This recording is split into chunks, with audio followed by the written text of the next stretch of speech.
Good evening, everybody. Welcome to Caffè Lena. Thank you for joining us tonight. Tonight we are getting back to what is a regularly scheduled program for us in partnership with the Saratoga Immigration Coalition. It is a program where typically we invite the community to come to Caffè Lena and to learn about different issues, whether they're local, regional, national, or sometimes international issues affecting immigrants to the U.S. Tonight, we are talking about specifically immigrants related to the track and how the pandemic has affected them and some of the things that they are dealing with. Terry and Joan and Alberto behind me are going to discuss a number of issues, and then they're going to do a Q&A session at the end. And you are welcome to submit questions to me, Reese, who will be hosting the live chat through Caffè Lena's YouTube channel. Anytime you have a question about something they're talking about throughout the show, please tell me through the live chat, and I will write down your questions and give them to Terry at the end of their discussion so that they can go through the questions that you've presented and make sure everybody's on the same page and everybody understands what they have been talking about. And that's about it for me. Just glad to be getting back to some of our more regular programming, have a shred of normalcy. Of course, it's not totally normal. We'd love to have you back here, but in the meantime, we're glad you're watching, and I hope you have a nice night and learn a lot about something that really is a very important part of our city today. So thanks for joining us, and I will pass it off to you guys. Thanks very much, Reese.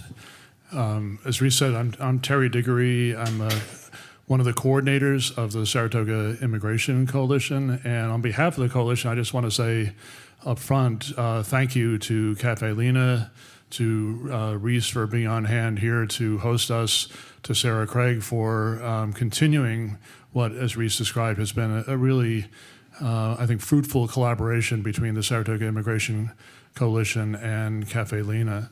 And I also want to thank our panelists for tonight.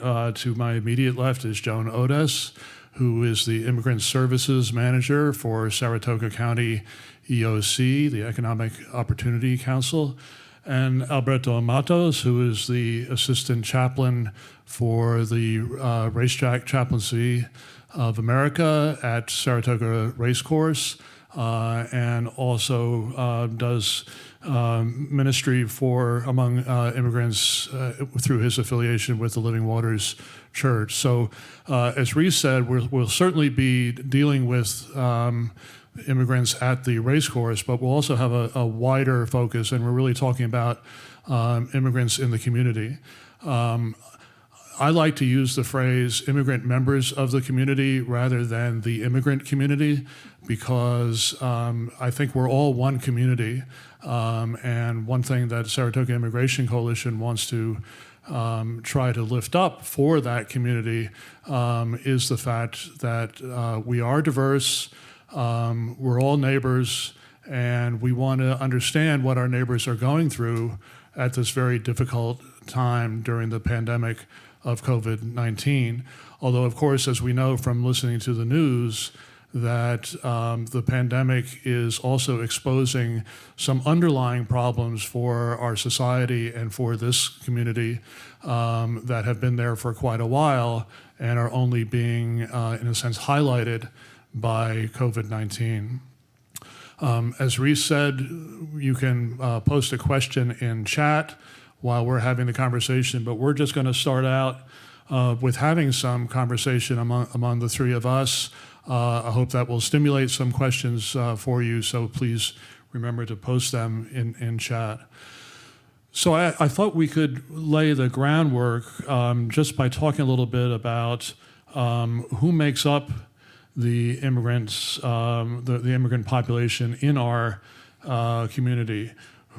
Who are they? Who are the folks that you work with? Where do they come from? What do they do as members of the community? So, Joan, you want to start with that? Sure. So as part of a community action agency, the population that we work primarily with is really the low-income population. So that's the immigrant population that I can speak best to. The majority of our clients are Mexican, Guatemalan, but we also have folks who come from Honduras, El Salvador, Nicaragua, and many Puerto Ricans as well. So in terms of their language other than English, it would be primarily Spanish? Primarily Spanish. Okay. Mm-hmm. Okay. And Alberto, how about for you, the population that you work with? For the most part, just as with Joan, well, first and foremost, thank you. Thank you for having us a part of this, and thank you for Caffè Lena also for being a host as well. But the majority of our population is as well Mexican. We do cover and do have a lot of different nationalities that come through, but the main one would be the low-income Mexicans. We do have Puerto Ricans, Salvadorians, we have some Argentinians, some Dominicans. Through the church, we see a little bit more of a mix. However, the vast majority, again, does happen to be the Mexican. That is the population that comes through us. And I do want to emphasize that what we're talking about is a particular population that you folks are working with, and especially for COVID-19, we are concerned about the low-income population, which is most seriously affected, although, of course, COVID-19 affects everybody on the planet. And in fact, I think we need to keep reminding ourselves that Saratoga, the area around Saratoga, is quite diverse in terms of where people come from, that we have people from all over the world here, really, but again, we're going to focus on the particular population that you folks have outlined. Alberto, I wanted to come back to the particular role that you have at the race course, and can you tell us more about numbers at the race course? Who is there now on the backstretch? I know that sometimes the backstretch has over 1,000 people, right? How many people are there now? How many people are expected given these special conditions? The expectations, I guess, are really not there at this point in time. There may be close to 500 to 600 once everything is said and done, and maybe a little bit more once the season starts, which it is going to be starting on July 16th. Right now, there's give or take right around 200 men and women that are at the track. And for the vast majority of those are Mexican as well. And it's been great to see them, in everything that's been taking place there, all the guidelines that are being followed. But right now it's been, the first few weeks was a challenge. Now the kitchen is open, so it's a little bit less of a challenge. There are facilities there right on hand. There's a clinic on hand, and Best is running the clinic, and they do a great job with that as well. But right now, I would say there's just under 200 men and women there. And is there a projection of how many are expected by the time the racing begins? That all depends on the visas that may or may not happen and come in. Some of these gentlemen are still being petitioned from other countries, mainly from Mexico. I would think that with the limited amount that's going to be taken care of this year, it's going to be somewhere between the 500 and 600 range. Okay. And of course, the workers at the track are one particular area of employment that the immigrants that we're talking about work for. But what are some of the other kinds of jobs that the folks that you work with are, well, maybe I should say were employed with? I'm sure some of them are not actively employed because of COVID-19, but came to this area in order to be workers in what areas? Mm-hmm. So for the clients that we serve, the majority of them either work in restaurants or on dairy farms. There are also people who work in construction or at nurseries, the hotel industry, places like that. But I would say the vast majority are on dairy farms and also the restaurant industry. Have there been different effects in terms of employment in those different industries? Yeah, there absolutely has been. The folks that we serve on the dairy farms haven't noticed a huge difference in terms of their income, unless they have perhaps a spouse who has a restaurant job, which is fairly common. But the restaurant workers are really the folks who've been, to my eye, hit the hardest. Okay. Yeah. So hit hard in terms of actually losing jobs or at least Yeah. having reduced hours? Yeah, initially it was the majority were completely unemployed. And then gradually they've had, a few hours here, a few hours there, and now it's picking up a bit, but people are still severely underemployed. Okay. With that impact, the economic impact of being unemployed, what have you seen as the needs that rise immediately to the surface that folks have been telling you that this is what they're most disturbed by in terms of their ability to just carry on their ordinary lives? Mm-hmm. Initially, I would say, I had expected people to reach out to me right away, but it took maybe just a little bit of time before people I started reaching out to them and just checking in and saying, okay, how are you? And the biggest need I saw initially was for food. And that, I was talking to Alberto earlier and just saying that that's not typically something that we see our clients requesting or tapping into. We do have a food pantry and a soup kitchen, but by and large, the immigrant community is not one to utilize that extensively. So this was a real change. We had a huge uptick in the number of immigrants requesting that, saying, yes, actually, I really could use that. And we had switched from a pickup model, from having folks come into our food pantry in Boston Spa to a delivery method, which, I think was very useful for immigrants as well, since transportation is always an issue. But that's been hugely successful. And I should say, in addition to our supplying food, the schools have done a fantastic job in reaching out and including their students, both in all of the counties that we work in, Saratoga, Washington, and Warren. And Head Start as well has provided food. So food has been, I feel like, well covered, but it was the biggest initial issue. Okay, and Alberto, you just mentioned that the kitchen is now open at the backstretch. So it is. There's a food service being provided there. But Joan, you were also telling me about an event that just happened today. You want to describe what that was? So initially, for the last couple of weeks, we'd been preparing at our soup kitchen bagged lunches, and there were very few workers on site.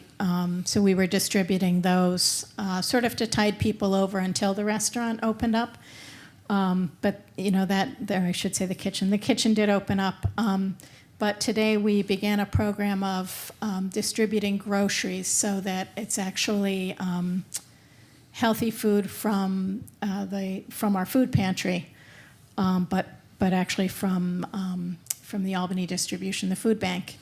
And so we delivered, I don't know how many pounds of food it was, but it was a lot. We packed them into bags, perishables, so things like produce and cheese and meat and eggs and that kind of thing, as well as healthy dry goods to folks all over the backstretch, because some of the people are housed and their barns are much further away than, say, the rec hall where we think of as the center, which, because we have our offices there. But that's a trek for people. So we got out and went dorm to dorm and distributed that today, and we'll be doing that every Tuesday.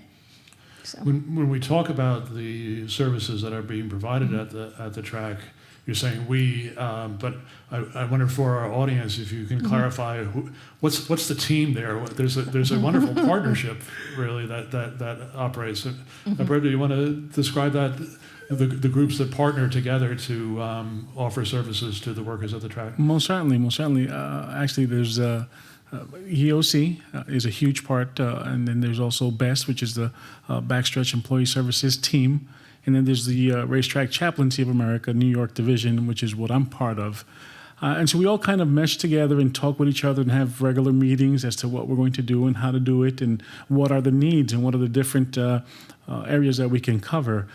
We actually do work pretty well together. We partnered and helped Joan today with what they were doing. I wasn't there personally. I wish I would have been. But Francoise, my partner, was there. My ministry partner was there. And so we do cover and help along on each other. So BEST has a clinic there. They also have, which is not, and let me repeat that, which is not functional at the moment. But BEST also has a clothing store where the backstretch workers can actually come and pick up clothing there and bed stuffs and things of that nature. And then EOC is providing so many other things, and I'll let Joan speak onto that. Now, the chaplaincy, what we provide is normally on Monday evenings we would have a service and provide a meal, which we can't this year because of the different restrictions that we're facing. But we're still there, and we still walk around the campground, the facilities. There's another place here, the campground. But we still walk around and we try to meet all the needs that are there, whether they be spiritual, economical, or in this case, it's food with the main one. So we all kind of mesh together and work together and provide what needs to be provided for all the men and women that are there in the backstretch. Jen, did you want to say more about that partnership? Yeah, so it really does take a group for sure to meet the needs of the folks on the backstretch. And the role that EOC plays is primarily in providing English as a second language classes, which we'll be doing remotely this year to those who are interested. And we also we're part of the Vita Tax program, so we do free tax services, tax preparation for the backstretch workers, which is in high demand. So, Okay. yeah, those are our biggest. And we also help with paperwork, helping people fill out their applications to have a license to come on to the backstretch, and help them get their badges and that type of thing. You mentioned English language classes, and obviously for the population that we're talking about in general, language difference can be a challenge. And I'm wondering specifically with regard to COVID-19, have there been challenges in simply getting information to people because of the need to translate, and have translated materials been available that would provide the information that folks need, either at the racetrack or in the community as a whole? At the racetrack, I can say that I've seen, we have extensive materials, and there are signs in Spanish and English everywhere. So I feel like the materials, they're on top of that, and everything is translated. So that, I think, is really good. They're taking it very seriously. And within the community, there's a lot of information available. So we've been doing a lot of webinars and keeping our Facebook page up to date, and not trying to overwhelm people, but really getting the information out there. And And we should also mention that EOC has a Facebook page that is in Spanish. Is that right? Is that correct? Right. Mm-hmm. Right. Yep. Alberto, you mentioned talk about now health needs in addition to language needs. You mentioned that the clinic at the track is currently not open. Is that correct? No, the clinic is open. Oh, it is open. It's okay. the clothing store is that it's not open. The clothing store is not open. Yes. Okay, good. All right. But that's one of the services they provide that's also Right. big. They also provide, and I don't want to step into their territory, but they do quite a bit. And one of the ones that I actually forgot to mention also was security at the track. Mm-hmm. They do quite a bit and help us out, and there's a good communication. There's a good meshing there as well, where they tell us and kind of we help them along with whatever needs to be, with some of the licensing and that. So security is also a big part of that. Mm-hmm. But getting back to also the question on the material, I definitely believe that the track has done really, Naira's done a really good job at making sure that all the information is out in Spanish and English, as well as BEST, as well as EOC, and the chaplaincy.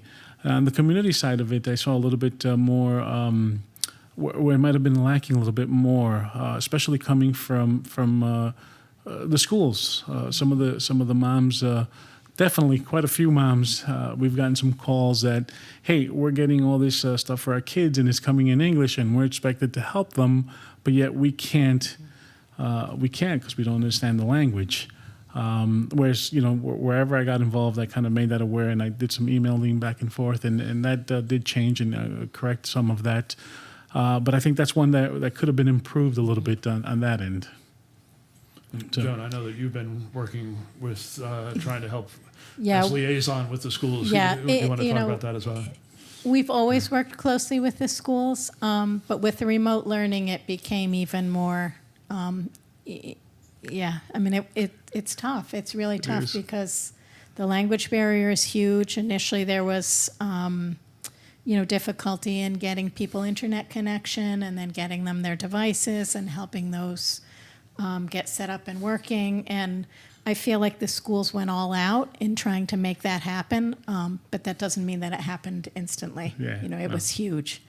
And then even once technology was in place, it's a steep learning curve for the students, but also for the parents to understand how to use that technology in the different programs that the schools are using, let alone the course content. You want to be an active parent and really support your kids, especially in the distance learning.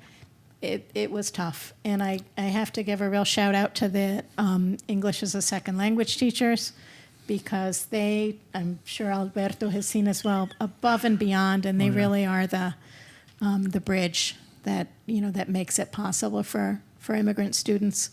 But by the same token, I think they would all say that this was tough, and I think the consensus is that students lose ground. one of the things that I also noticed, and of course this had nothing to do with the actual COVID-19, but it was, moms were used to having their kids go to school, and now the kids are home all day. So that was definitely another factor that played into that. You're here all day, you're bugging me all day, you're under my skirt all day. One of those things. So does childcare become an issue also? I mean, I'm thinking of people who want to go to work or are lucky enough to have a job, but if the kids are home, does that become a constraint on the ability of the parents to work? I imagine that it did, and it has. I didn't get to see too much of that firsthand, so I can't really speak on that, but I imagine that it did. I did know that some of the, another one of the places of employment was home cleaning, house cleaning, which also didn't take place because, people didn't want people in their home during this, especially in the very beginning of this pandemic. So that was the economic impact, but they still needed to stay home with their kids. But I didn't really see much of that, deal with much of that, so I don't know too much of it. So. What I saw in terms of the need for childcare really was met by having your child go stay with, of another family member or a close friend. But I don't think that was a huge issue because so many people simply weren't working. Okay. So, yeah. What you just mentioned raises another question for me, and that is we've been talking, obviously, from your perspective. You are both working with agencies that have as their responsibility helping to provide services. But I'm wondering, among the immigrants themselves, how are they supporting each other? You mentioned, for instance, helping out, taking care of children. How are the immigrant families in our community finding ways to come together and offer themselves the kind of support that maybe is supplemented by what your agencies are doing? Mm-hmm. So what I have seen, and what clients have expressed to me is they've been more in touch with each other than ever. And a lot of the women express sort of what Alberto was saying, that it's stressful having your kids home all day. So they were in touch with each other around that and just kind of trying to de-stress. I also know of specific clients who were cooking for each other. and also, helping out with the child care. And, what I saw also was not only so that people could go to work, but if people had a doctor's appointment or that kind of thing, that people are taking care of each other's children. Yep. On that end, what I saw was the pretty much similar to what Joan said. It was also a pooling of all their resources, not just cooking for each other, and but pretty much in everything. For the most part, there's one vehicle in the home. So if Dad's working, then there's no. But it was a pooling of the resources and just being able to be there for each other and help out. And I think the biggest part of that was also being able to know that, hey, I can depend upon you just to listen to me, where I can, get de-stress or relieve some of the burden that I have just by talking to you. Mm-hmm. But the sharing of the meals, the cooking for each other, and hey, I have this, you have that, let's put together and let's just have that was very big.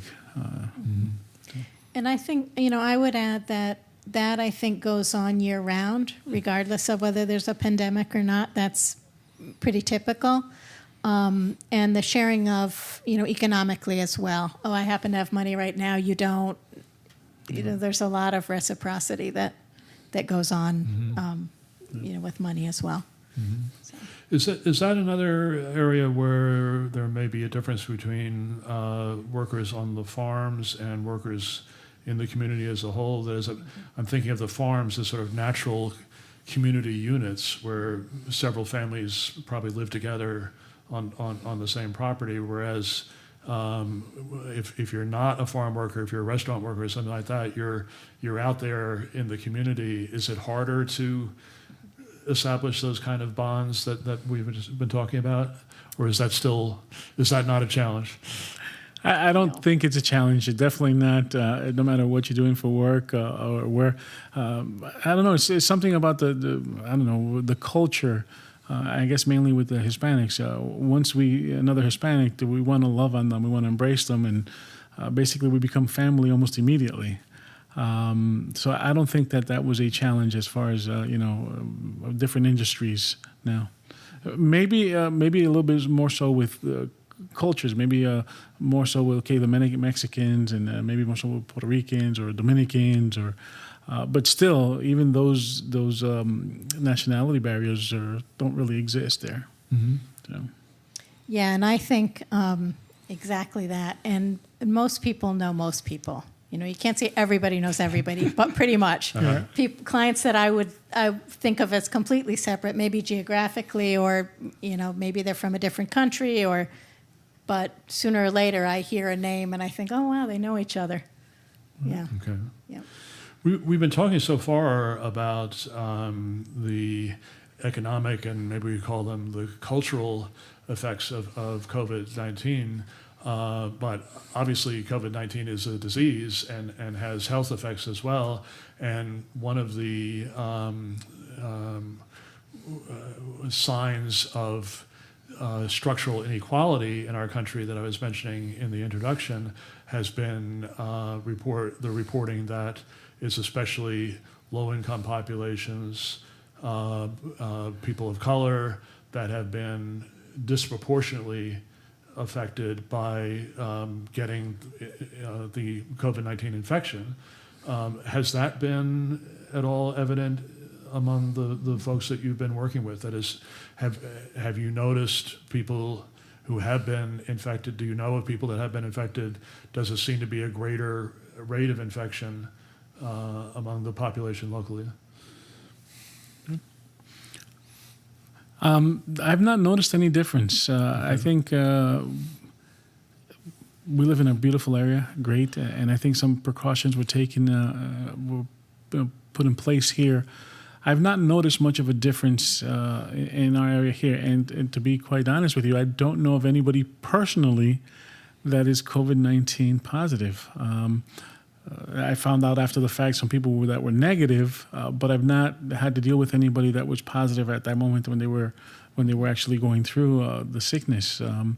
So no, I don't see that those numbers changing here in our area, at least not with the population that I deal with. the population that I deal with. Good to hear, John. Yeah, and I would say the same thing.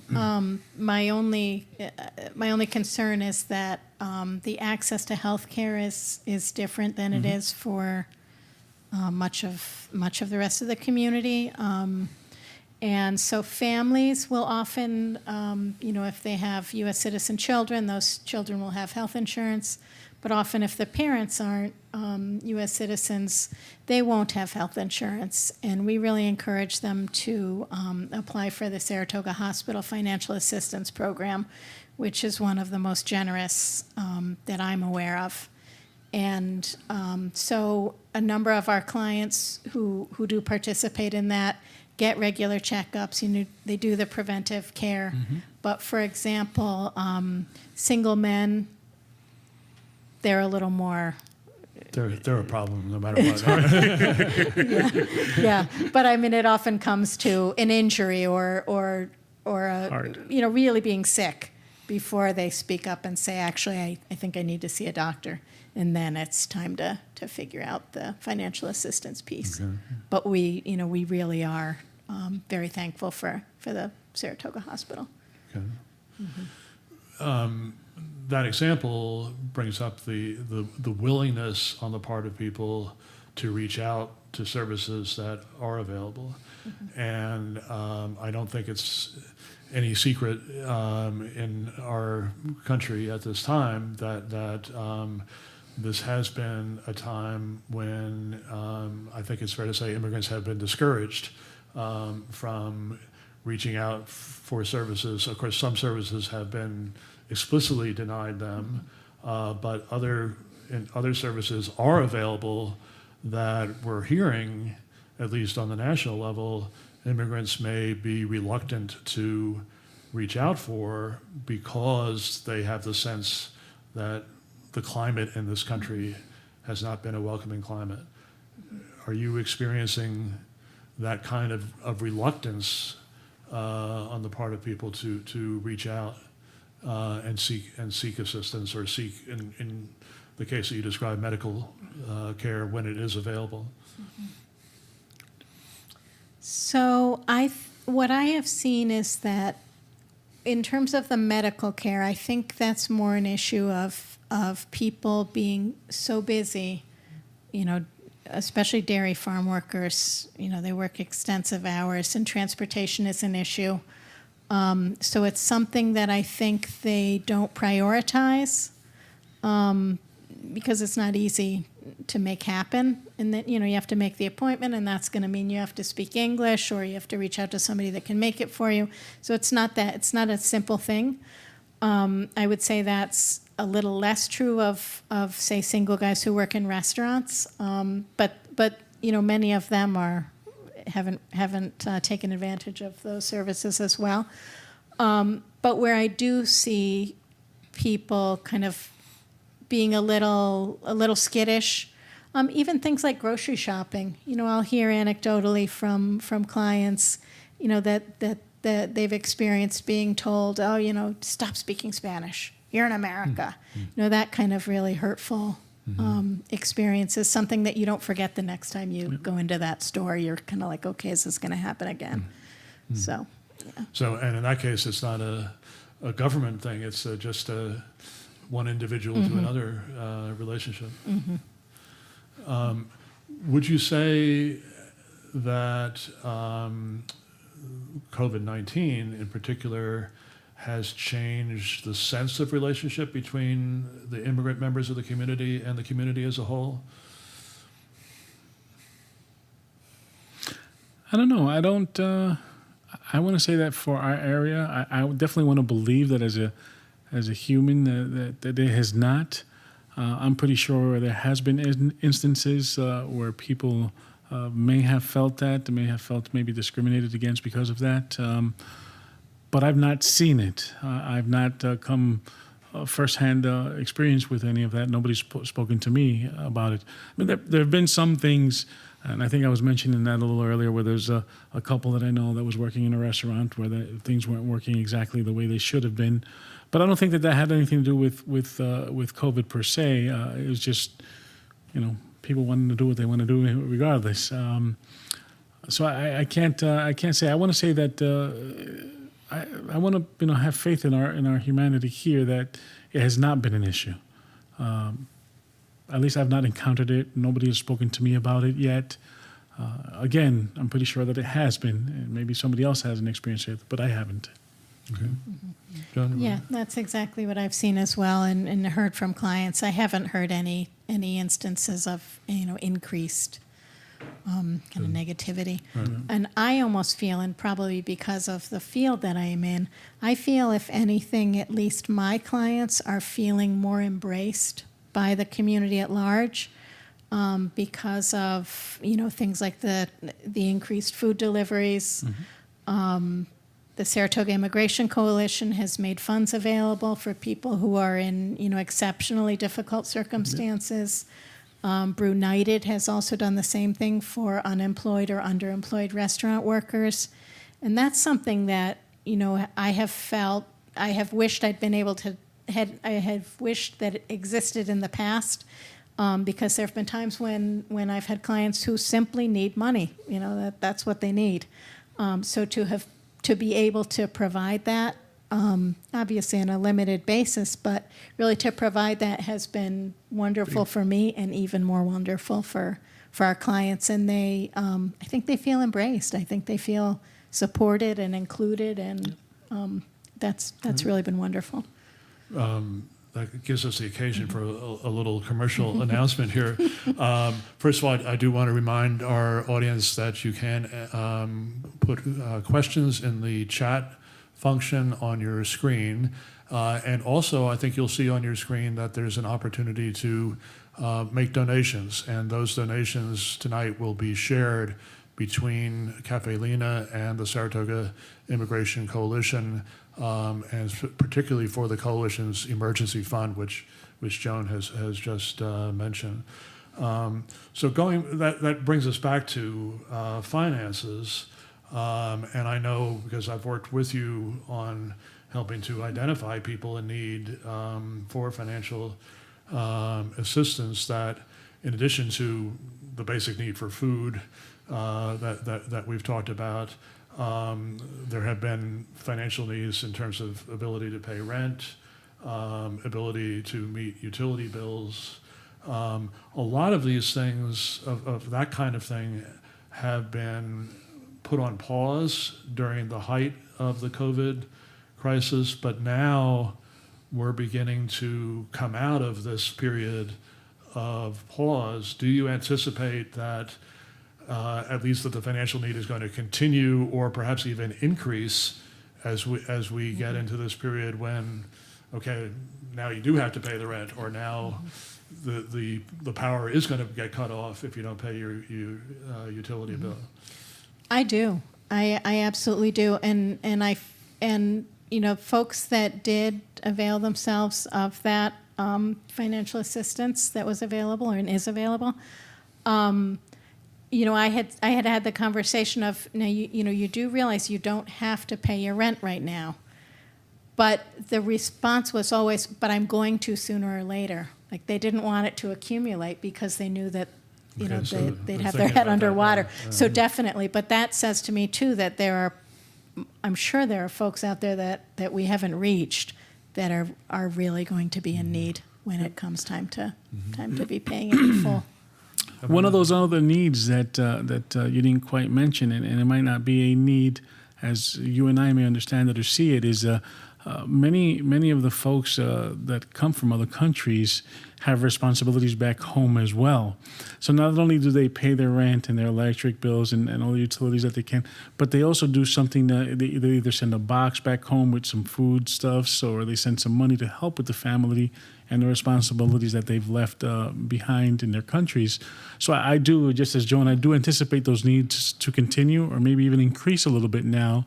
And just as everything is starting to reopen and they might be getting a little bit more work, so I definitely expect those to increase. Okay. So that also, Joan, did you want to add? Yeah, I think that's exactly what I've seen. I think it's been almost more difficult for people to not be able to send that money home that they know that their families are counting on, than it is to be a little bit food insecure or worrying about how am I going to pay my electricity bill. Yeah. It really, they don't waver in that. That really is a huge priority, and people are really counting on them. So I was asking you earlier, had COVID-19 changed the relationship between immigrant members of the community and the immediate community as a whole? What you're now touching on is ways in which it's changed the relationship to the country of origin for our immigrant members of the community. Are there other examples of that change in relationship to one's country of origin? I mean, I'm thinking of the obvious one of travel. I assume that people aren't traveling back and forth between countries. That's definitely one. There's definitely no travel. Another one that I've noticed that's really big is also not being able to have the opportunity to grieve properly. Some members of the family, have died because of COVID or any other reason, or just because of old age, and not being able to have that closure to go home, to grieve, to bury, to just have that last goodbye. That's been big. So one of the things that I found that we've been doing quite a bit of is grief counseling on that end. How do you? Hey, it's just it's time. You need to have that time to be able to properly say goodbye to that loved one. And it's not being whether it's real or not to us, it doesn't really matter. It's real to them.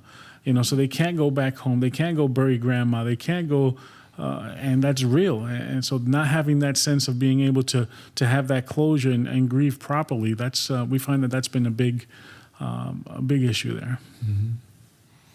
Joan? Yeah, I've seen the same thing, and I think just with the virus really taking off in those Central American countries and Mexico as well, it's incredibly stressful. I mean, I think it's always stressful when you live so far away from your family and you don't have the ability to travel. Perhaps you're undocumented and it just isn't an option. It's really stressful to live like that. And then you put the pandemic on top of that, and people are really suffering at this point. Mm-hmm. They're powerless, right? So. Mm-hmm. Well, that's very, very moving to think about that.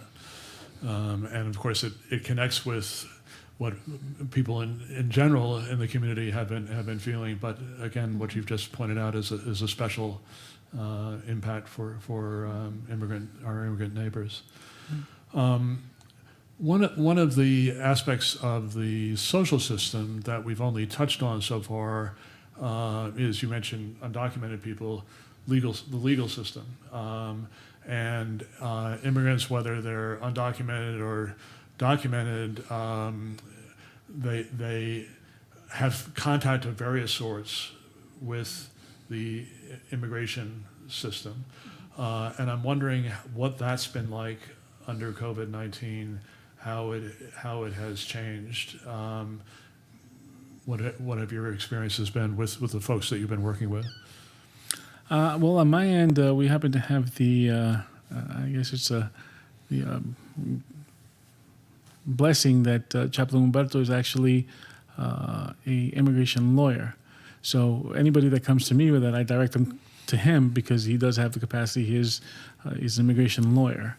But I've not seen too much of that. And I don't know how the courts have been. I don't know how the system have been, whether it's been open for that. I know most of that is done mainly through emails. But anybody that's come to me on that, I've referred back to him because he is an immigration lawyer on that end. Okay. So, Joe? Yeah, so what I've seen is that the majority of the clients that I work with that, say, have an immigration case pending, so they're, perhaps they're undocumented and they're trying to figure out what their best option might be for being able to adjust their status and be here legally. That has pretty much been on pause. Their court dates have been canceled, and it's all sort of being pushed further out into the future. But for my clients, that's not necessarily a bad thing. They're living in limbo. There's a lot of uncertainty, but that was already the case. So sort of the longer that plays out, the more time that they're here, hopefully working, once the jobs return, and then they can kind of tackle that when it comes. And they've been working with their attorneys remotely. So that's how that is. And in terms of ICE check-ins in Latham, those had not been going on, and they just started again recently. I haven't been to any of those, and I don't have clients who've talked about that. But that also has been on pause. Okay. And what about ICE enforcement actions? Have they been less evident, more evident? Has there been any Less change in that? evident. Less I evident. think Okay. I would say almost non-existent at Right. the moment. Yeah, no, I have seen none of that. Okay. Yeah. Okay. Also in the news with respect to the immigration system has been concern, and of course, again, this is a broader concern than just immigration, but about people in detention being especially vulnerable to COVID-19 infection.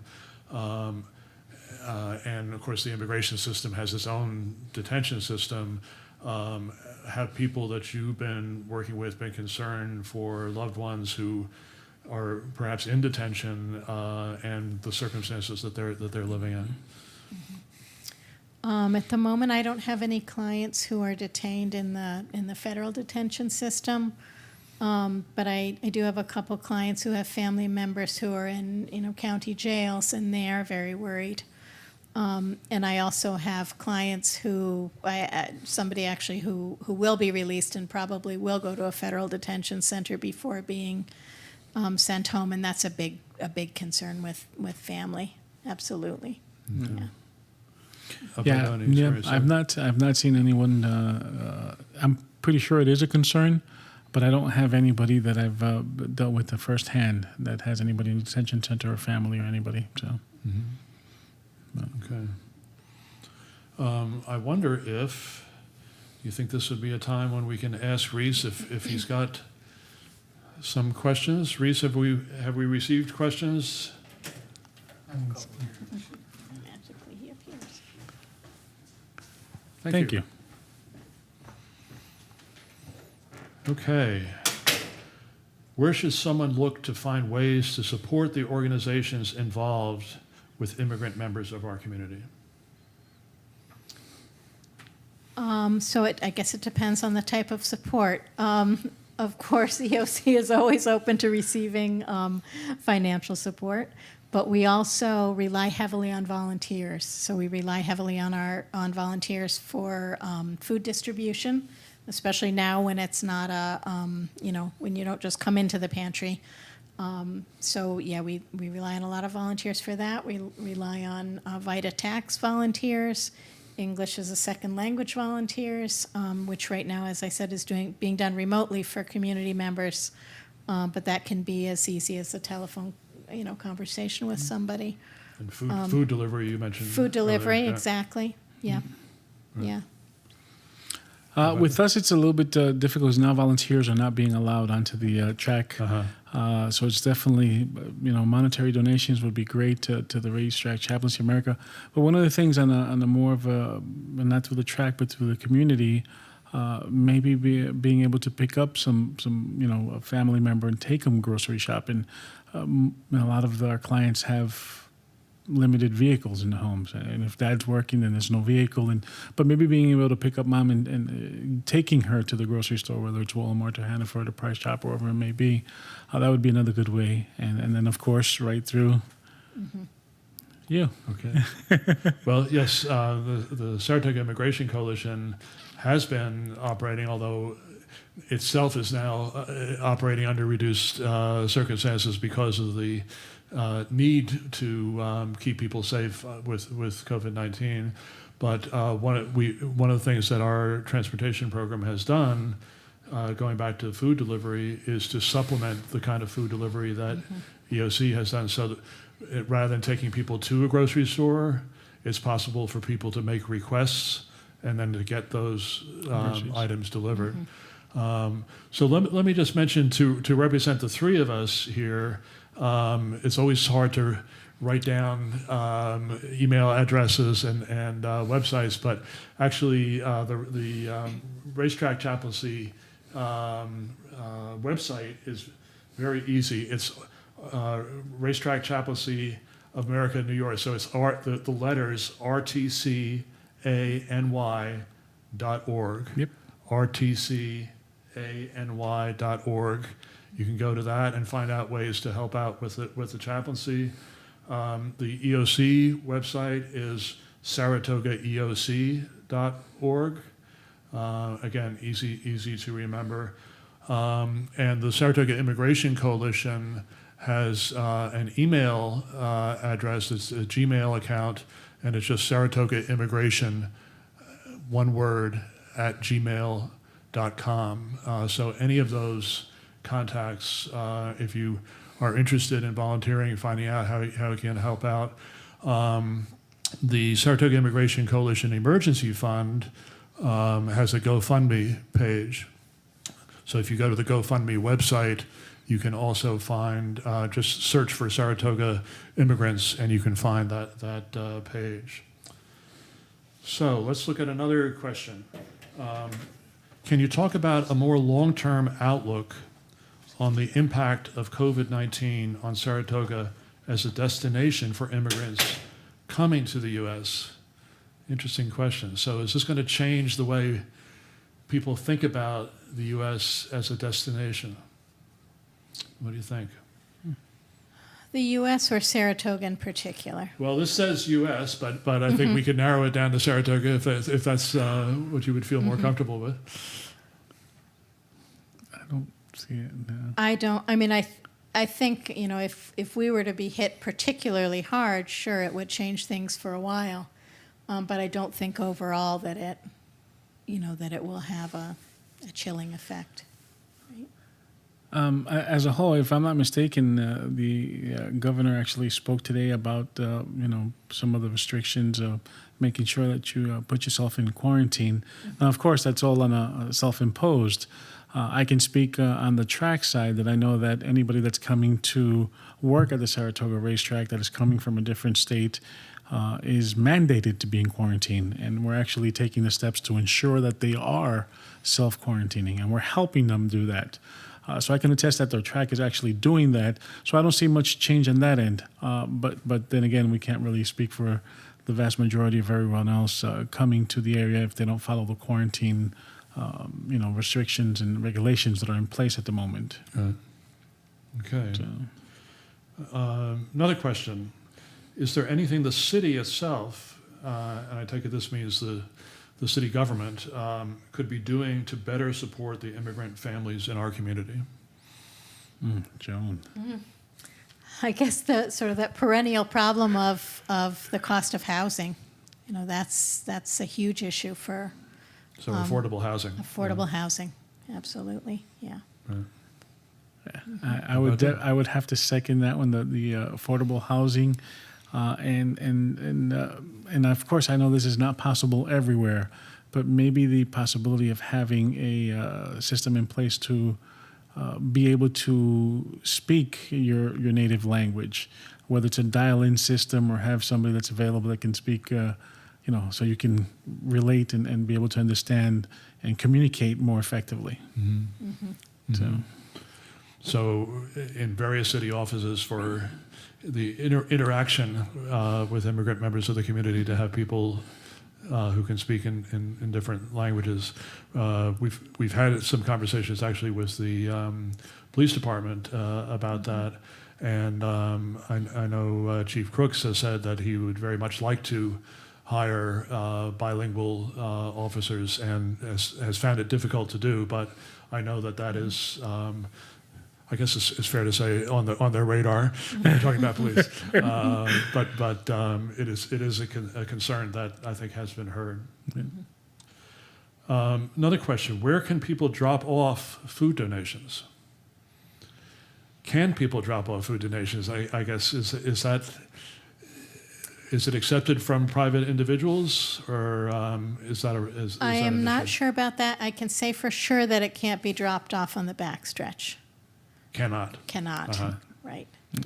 For us, for the community, if they have a way of getting hold of me, which I don't have a problem giving my information, they can.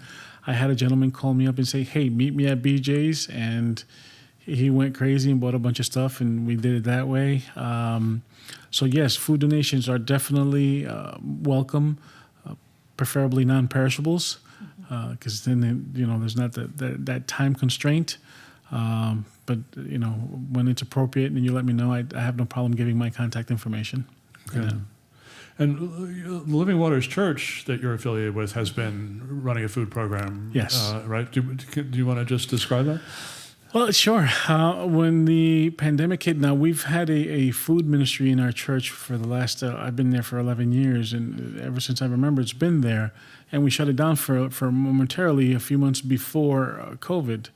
Once COVID hit, I spoke to our main pastor, and I said, we need to do something about this. She said yes. So I basically fundraised for it, and through the generous donations of various people, various organizations, the RTCA being one of them, we raised monies to be able to purchase food to give away. So we opened the pantry from Wednesdays between 4 and 6 p.m., and everybody and anyone is welcome to come and get food. And Saturdays between 10 a.m. and 1 p.m. Now we've had all sorts of places have come out of the woodwork to help us and partner with us in that. As we have Freihofers, we have Hannaford's, we have Harvest Church. So we pick up from a bunch of different places these foods, and then we give it out on those days. And for example, tomorrow, Wednesday, we'll be doing between 4 and 6, and whatever is not given away, Thursday and Friday, we'll go to the Franklin Community Center, we'll go to the Saratoga Shelters, we'll go to the Salvation Army. Wherever there's a need, we'll go take it. St. Clement's Church. So we're making sure that it's being used and it's not going to waste anywhere. The same thing with Saturday. Whatever is not used on Saturday, we'll collect, and on Monday we'll take it to Franklin Community Center and just do the rounds again. What's nice about it is that we actually pick up and deliver ourselves. We also pick up 6 days a week from Panera. So we do get quite a bit of stuff, and it all goes. We have lately, the numbers have been 80 plus. So we're looking at somewhere in the vicinity of 25 to 30 families that come Wednesday and again on Saturday, and they're not always the same. So those that come on Wednesday don't normally come Saturday, and those that come on Saturday don't normally come on Wednesday. So it's a lot of food being handed out. I'm thinking as I listen to both of you that I'm all the more grateful that you took the time out to be here with us tonight, knowing all the other things that you're doing. Thank you. We apparently don't have, at least from the chat box, other questions at the moment. Although I should say that if people want to follow up with questions, they could use the Saratoga Immigration email again, and we could certainly follow up with questions after this session. But I do have a couple of questions I wanted to put to you folks before we close. One is about the U.S. Census, which is happening at the moment. And of course, the time for completing the census got extended as a result of COVID-19. But immigrants in the community have, even before COVID-19, been identified as a group that was at risk of being undercounted. So I'm wondering, and I know EOC has worked in particular on doing census outreach.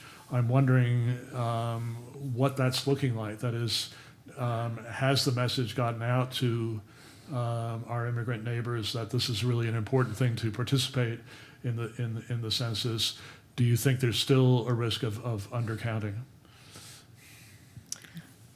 So we started last year on the backstretch doing outreach. So the message is out there. It's been out there for a while, and we circle back with clients and have that conversation again. But I still think there's a huge risk of immigrants being undercounted. The discomfort, the mistrust of with the whole census question, or not census, but citizenship question, which isn't on it, but there was enough scare The fear around that that. it would be, Yeah. yeah. That I think the tone was pretty chilling. And I think it's hard for our immigrants to sort of to see the immediate benefit of participating versus the fear of somehow the information being shared and putting them further at risk. They see that as a little stronger. So I think it's. I certainly have families who have participated, who have gone ahead and filled it out, but I know there are many that Are reluctant. are very reluctant. Okay. Yeah. But you had a similar experience, or? Very similar experience. It's taken some, and again, I didn't start last year. I actually started, so you got a leg up. I started earlier this year, and just sharing that and trying to speak to the people that come through on that. And some have said, okay, and actually there was a couple that have had they received their letters. They had their letters with them. So I say, hey, just pull out your phone. Let's do it real quick, and you can do it right from your phone. And we've done that. But I definitely believe that there's a huge possibility and chance of the population being undercounted. And it's the same thing, the mistrust issues, wait a minute, if I do all this, then they're going to come and check. And, we have so many other people living with us. And, yeah. So. Right. The argument that I've heard from census advocates is, first of all, that the sharing of information, there is no sharing of information, that it's locked into the census system itself, and there are many organizations that are serving as watchdogs on that issue, so that if there were to be any sharing of information, it would be illegal, and that would immediately produce pushback in the court. So there are guardians out there watching for that issue. And then the flip side of that, of course, is that the benefits, that so many benefits that come from the government are apportioned based on the population in a specific area. So if that area gets undercounted, then the very kind of services that we were talking about earlier that immigrants can benefit from are going to be curtailed if the area is undercounted. So if we're having these conversations one-on-one, we really need to emphasize the importance of participating in the census. The other question I have has to do with another big issue in the news recently, and that is the protests about police violence, about injustice in policing in this country, and about racial discrimination that connects to that violence. Obviously, it's been very visible in the news. I wonder, among our immigrant neighbors, are they affected by these protests? Do they pay attention to them? How do they respond to this happening in this country? I laugh because there's some people that are coming to mind, some of the conversations that we had concerning this. But in my mind, and again, not to say that these injustices have not happened. Yes, they happened, and they're real. But I don't believe that it's affected our community, our immigrant neighbors, to that extent here. But I do, and I laugh because I do know of one or two that say, "Oh yeah, you see, I told you I was right." There's always, but these, they're always thinking that way, no matter whether it's true or not. Well, hey, listen, if you weren't going 60 and a 40, then they wouldn't be pulling you over. So those are the kind of things that I'm laughing at. But no, I definitely some areas close to us, Troy, Schenectady, Albany, I think have been more affected. But in our community here, I've not seen that. I've not heard of it, and the people that I've engaged in active conversation, with the exception of those one or two, have not. They're still very respectful of the authorities and don't have that fear of the authority, I should say. So, and I think that's a commendation very good for our chief of police that is looking to make sure that, hey, we are a community and we're not going to be, looking to do any kind of abuse in that. So that's very good for him as well. So. Joan, anything to add to that? Not especially, except to say that I think that in terms of looking at what's going on as a larger issue nationwide, I don't see that on the minds of my clients. I think they've got, in their minds, bigger fish to fry, closer to home in their own, trying to make ends meet, being concerned about family members back home. So I don't think it's something that's on their radar in a huge way. So not necessarily bigger fish, but more immediate concerns. Yeah. Makes sense. We've covered a lot of ground, and I wonder if, by way of conclusion, if each of you might address the question, and this could be a repetition of what you've already said, but coming away from this conversation, for our audience, what would you most want our audience to come away with from this conversation? What would you most want them to know about the topic or topics that we've been discussing tonight? I guess what I would most want folks to know is that, as Alberto said, the Latino community is just warm and loving and generous and fun. And they are folks who are trying to do the very same things that we are. We're all looking for the best thing for our children and our families back home. And I guess that's what it always comes back to for me, that we're all people, they're our neighbors, and they make our community richer. So. Definitely. Joan just hit it right on the head there. And it's just that we are people. We're all the same, no matter where we come from. Yeah, we may be a little warmer, maybe a little more flavorful, but we're just people, and we're trying to do what's right by our families and by our communities where we live in, and through our jobs. And basically, that's really it. We're really all equal. Let's instead of looking for ways that we're different, let's look more for the ways that we're similar and the same. And then we have the same ideals, the same goals, and the same views. Let's look more for our similarities, for the love, than the things that actually separate us. Okay, thank you. Well, I think you've really helped to bring that message across. I'm sure that there were many points in the conversation tonight where people in the audience could say, yeah, I can relate to that. That's not a particular immigrant experience, but there's something going on there that I felt in my life, especially during this very trying time under COVID-19. So, Joan, thank you very much. Alberto, thank you very much. Thank you to Caffè Lena again for hosting us, and thank you to our audience for being with us. We hope to relate to you in the future in a more in-person way, but for now, it's been good to have this opportunity. Good evening.